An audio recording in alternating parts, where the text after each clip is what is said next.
Alright, so here's the settings I use to render with in Sony Vegas for my long plays. First, you want to go up here and set the project properties to what they should be. Now, the width and height will automatically change whenever you put the first clip of your game in.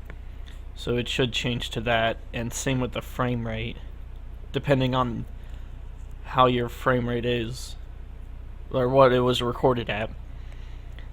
Pixel format needs to be 32-bit floating point full range for best quality.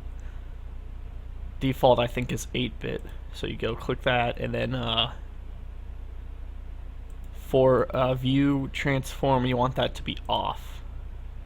It usually defaults to this, but so every single time you're gonna have to change that to off every time you do a new render with Sony Vegas. And I always click start with these settings, but you still have to turn this off anyway. But you do that, and then you put your clip of the game in, which here's just a random clip I have if it'll work.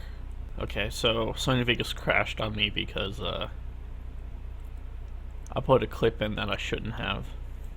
Okay, so once you get a clip in, here's my long play of The Evil Within for Xbox One that I'm currently recording. So once you put the clip in, or for every single clip, you have to right click, go to switches, and disable the resample. Because if you keep the resample in, it meshes frames together and just looks awful if you look at it frame by frame.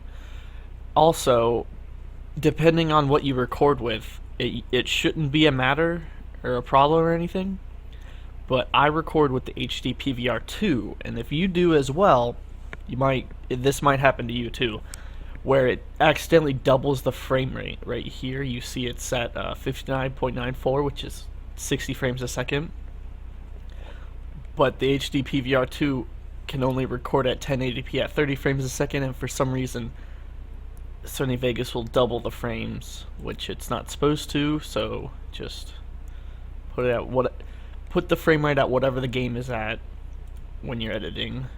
So it helps. And then you edit it to however you want for the long play. Like if I died at a certain area, which no, actually this is right after I died and I started a new recording. No, I did die at the end of this, didn't I?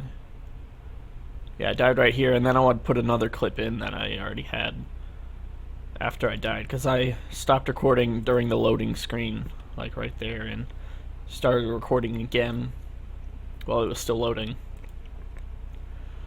But let's go to render settings. So you want it to be AVI, video for Windows AVI. I have a few presets I made.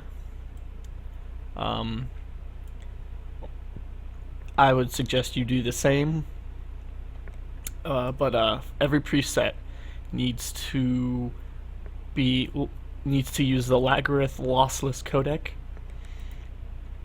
and here's the settings I did for that.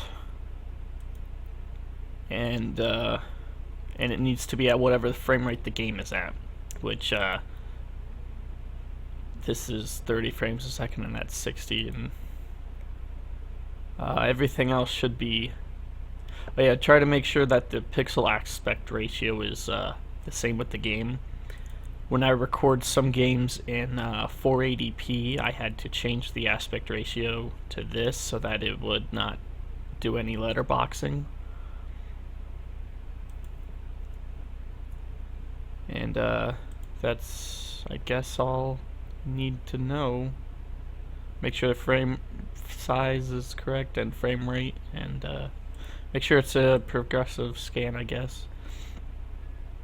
And then you render.